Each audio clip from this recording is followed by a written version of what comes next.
My name is Dakota Whyte. I currently work for Nike as a retail brand manager.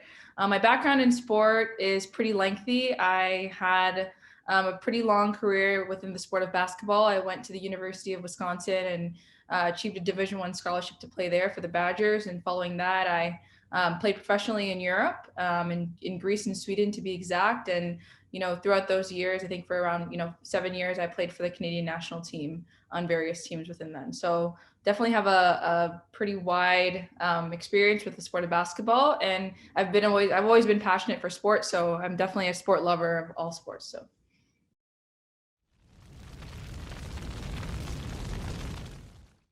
For organizations like the Olympics, I think it really, a lot of people would suggest that they, have different mechanisms in terms of like speaking outwardly, but I think it really starts internally. I think it starts at home. And I think that if there are particular, groups or forums that are put in place for, Olympic leadership and executives to have some insight or have some strategies that, could really come into play, around the different issues that are being taken place now, I think that that's really where it starts.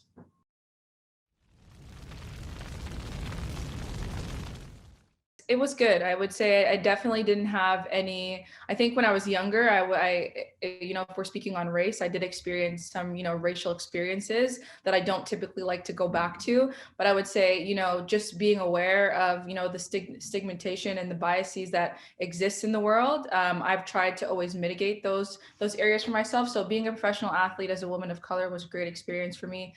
Of course, as I grew and where I am now, you're able to see, the different barriers that women of color face within professional sport, and how they're marketed, how they're spoken to. So there are definitely challenges that we go through, but I think for my experience as a professional sport athlete, I tried to always come at those challenging experiences with great optimism and a positive mentality, and educate and correct where I could, and I didn't let that stop my experience for being one that was great.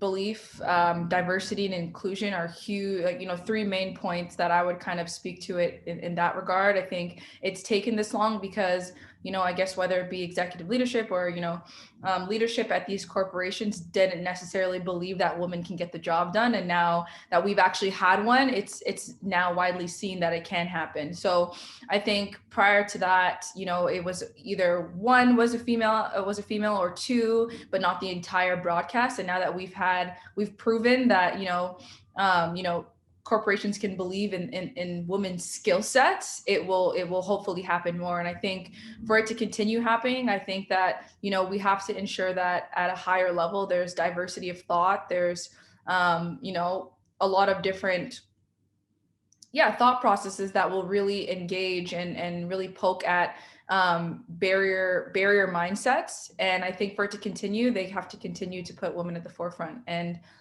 it'll become normal soon.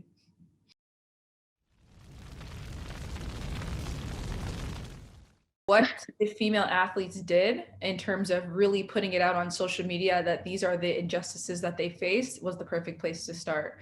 I think once it gets to the wide mass and consumers and the whole world is able to see, the disrespectful, processes that they that the NCAA has put in place for female athletes, I think that that's where it starts. I think, that was their silent way of protesting. And I think that was the best way to go about it, just because, you would think that people at the NCAA have some sort of diverse thought where somebody said that doesn't really seem or look right. So considering that probably was the case and nothing was changed, I think it really takes, you really have to bring it, the athletes have to really bring that fire and really hold them accountable in that way. And I think another thing too is, brands really stepping in and like, I think Tonal might have, sent some equipment and Dick's might have sent some equipment. I could be wrong on that, but, brands really sticking in and saying, hey, for what you're not going to provide for these women, we will. And I think that that's how you really, get the conversation going, one, and then really just,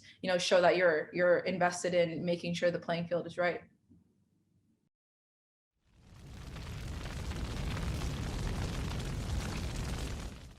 I think that as the world begins to have the conversation around diversity, equity, and inclusion, I think that they're not mutually exclusive. I think that when you think of feminism, you could think of it from a perspective of a Black female, a Caucasian female, a Hispanic female, and there shouldn't be a separation. Just because as you have people speak on their own feminine experience, of course, race is going to be a layer in that as well. So I think that not having them separate and really just including all types of layers to one's individuality is really where the conversation starts at. It's not just thinking about feminism, it's thinking about feminism from the perspective of a Black woman, of a white woman, and of a Hispanic woman. And I think that if each individual, each race can start thinking like that, you don't have any gray areas or holes.